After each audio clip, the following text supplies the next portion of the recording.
Hello and welcome back to coding उंडा। आज हम इस वीडियो में देखेंगे बेसिक एजेक्स के बारे में। जैसे कि एजेक्स बेसिकली होता क्या है कि मान लीजिए आप किसी फॉर्म को सबमिट करना चाहते हैं और जब आप सबमिट बटन पर क्लिक करते हैं तो पूरा पेज रिफ़्रेश हो जाता है। लेकिन ऐसे ही आप फेसबुक में देखे होंगे कि जब फेसबुक का लाइक बटन दबाते हैं तो वो भी तो एक रिक्वेस्ट ही जाता है, पोस्ट रिक्वेस्ट ही जाता है बैकएंड में, और जाके वो लाइक एक ऐड हो जाता है उस पर्टिकुलर पोस्ट पे। लेकिन उस समय हम लोग का पेज रिफ़्रेश नहीं होता है। तो वहीं पे काम करता है एजेक्स, मतलब एसिंक्रोनस जावास्क्रिप्ट एक्सएमएल। एजेक्स के लिए थोड़ा बहुत आपको जावास्क्रिप्ट की जानकारी होनी चाहिए। अगर आपको अच्छी जानकारी नहीं है तो जाइए एक दो वीडियो में, यूट्यूब पे बहुत सारे वीडियोज़ हैं जो आपको सिखा देंगे कि क्या है जावास्क्रिप्ट। तो जावास्क्रिप्ट बेसिकली एजेक्स क्या करता है कि जो हम लोग फॉर्म को सबमिट करते हैं वो फॉर्म एक्चुअली में जाके बैकएंड में अपना पूरा मतलब डेटाबेस में सेव हो जाता है, लेकिन वो पेज रिफ़्रेश नहीं होता है। तो आज हम लोग देखेंगे कि कैसे एजेक्स को जेंगो में इम्प्लीमेंट किया जाए। बेसिक बताऊंगा मैं आपको, ज़्यादा लंबा वीडियो नहीं है, बहुत ही छोटा वीडियो है। तो सबसे पहले हम यहाँ पे अपने मेन पेज पे जो अभी हम लोग का ऐसा दिख रहा है, सिंपल सा कोडिंग उंडा लॉगिन और लॉगआउट साइन अप, ये सब छोटा सा पिछले वीडियोज़ में हम जो काम किए हैं अपने, वहीं थोड़ा सा बचा हुआ है जिससे हम लोग का कोई मतलब नहीं है। अभी हम एक यहाँ पे फॉर्म बनाते हैं। फॉर्म, ये फॉर्म अगर हम नहीं बनाते तो भी चलता, लेकिन हम लोग बना लेते हैं। इसमें एक इनपुट टैग लेते हैं, type is equal to text, name is equal to ले लेते हैं कुछ भी, नेम नहीं आईडी ले लेते हैं इसका, नेम वैसे नेम ले लेते हैं। Name is equal to, name में क्या लें, नेम उससे हम अगर मान लीजिए डेटा लेना चाहते हैं उस एज, उसका एज अभी कितना है। और यहाँ पे हम सिंपली उसका आईडी डिफाइंड करते हैं, ID is equal to, ID भी एज ही कर देते हैं। यहाँ पे एक बटन बनाते हैं,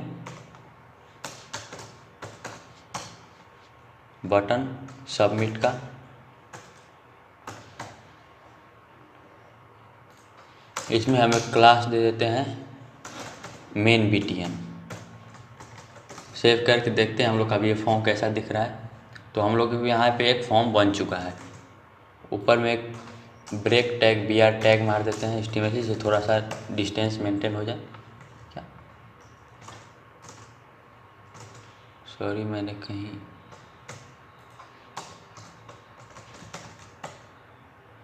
यहाँ पे थोड़ा सा डिस्टेंस हो गया, अच्छा दिख रहा है। अब type is equal to button कर देते हैं। ओके, उसके लिए सबसे पहले हम लोगों को एक लिंक, एक जे क्वेरी का नाम आप लोग सुने होंगे।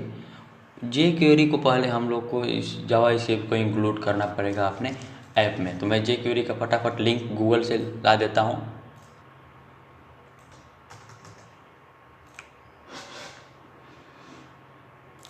तो सबसे पहले मैं अपना यहाँ पे जे क्वेरी को इंपोर्ट कर लेता हूँ एक तरह से स्क्रिप्ट, ये है जे क्वेरी का लिंक। और इसके बाद हम एक स्क्रिप्ट टैग फिर से, मतलब जावास्क्रिप्ट का कोड अब हम लिखना चालू करेंगे। और ये मैं पहले कोड लिख लेता हूँ, उसके बाद मैं आपको समझाता हूँ कि हम क्या कर रहे हैं एक्चुअली में।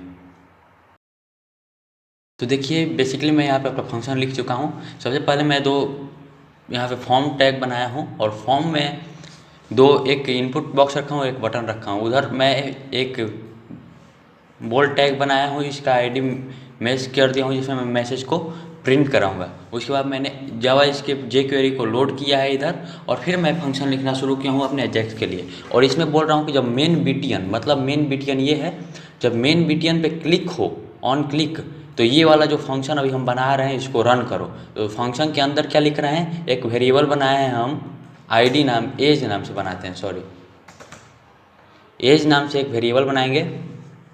As equal to document dot get element by ID age करेंगे, मतलब एज से डेटा को ले लेंगे। और फिर हम लिखेंगे $.ajax, मतलब अब यहाँ पे एजेक्स को हमने इंक्लूड किया। अब एजेक्स से हम लोग रिक्वेस्ट भेजेंगे। हमारे एज में ये एज वाला जो इनपुट बॉक्स है इसका डेटा आ चुका है। ऐसे डेटा नहीं आएगा, डॉट वैल्यू भी करना पड़ेगा, डॉट वैल्यू आ गया है। फिर $.ajax, एजेक्स में मतलब क्या टाइप बताएंगे, कौन सा रिक्वेस्ट जाएगा, तो गेट रिक्वेस्ट जाएगा। यूआरएल में लिखेंगे स्लैश, मतलब यूआरएल मतलब वो जिस यूआरएल पे हम लोग का जाएगा, मैं अभी आगे ब्रीफ में इसको समझाता हूँ कैसे।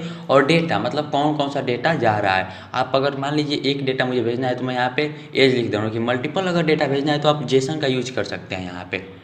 और सक्सेस मतलब जेसन आप लोग को अगर नहीं आता है तो बोलिए, मैं रिकमेंड कीजिए, मैं बना सकता हूँ उस पर वीडियो, लेकिन फ़िलहाल के लिए बस एक ही डेटा भेजते हैं। और सक्सेस पे जब सक्सेस हो जाए मतलब पोस्ट रिक्वेस्ट चला, गेट रिक्वेस्ट चला जाए जैसे के थ्रू, तो एक जो उधर से हम लोग सक्सेस पे क्या होगा कि एक और फंक्शन रन करेगा, इसमें डेटा आएगा, मतलब डेटा जो बैकेंड से यहाँ पे आएगा। उसके बाद हमने क्या किया, डॉक्यूमेंट डॉट फॉर्म जीरो मतलब जो फॉर्म है उसको रिमूव कर दिया है जावास्क्रिप्ट की मदद से। और document dot get element by ID मतलब मैसेज में हमने डेटा को प्रिंट किया है। सिंपल इतना, ये अभी कोड है, इसको हम सेव करते हैं।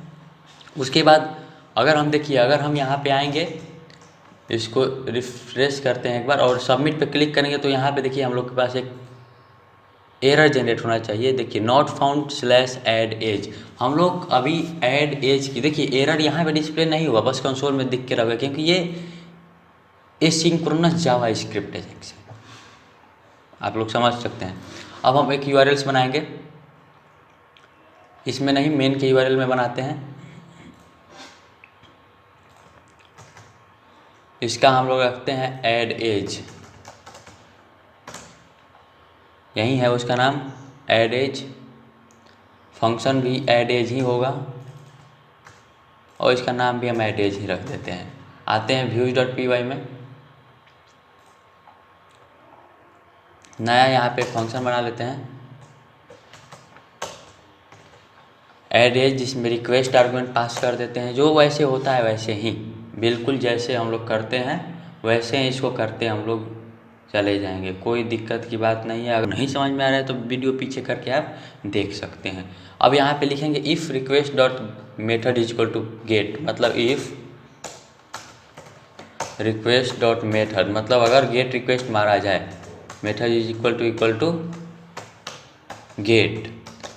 अगर रिक्वेस्ट का मेथड गेट हो तो हम लोग को एज निकालना है, तो age is equal to, age वहाँ से लेते हैं, तो रिक्वेस्ट डॉट कैपिटल गेट, और इसके अंदर आर्गुमेंट हम लोग उसका नाम, जो डेटा के नाम पास किए हैं, यहाँ से हम लोग नेम जो पास किए हैं, यूआरएल पोस्ट आईडी जो नेम पास किए हैं, इसको हम एज ही कर देते हैं। तो इस एज को हम यहाँ पे पेस्ट कर देंगे, मतलब एज वाला डेटा इसमें आ गया। और फिलहाल के लिए हम इसको प्रिंट कर देते हैं, चाहे HTTP रिस्पॉन्स करते हैं, रिटर्न, सबसे पहले हम लोग HTTP रिस्पॉन्स को इंक्लूड कर देते हैं, तो from Django dot HTTP import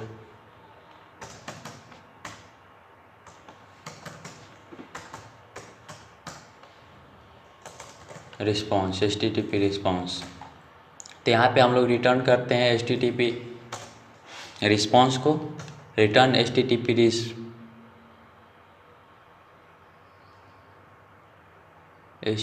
response करते हैं और इसमें वैल्यू को भेज देते हैं सक्सेस।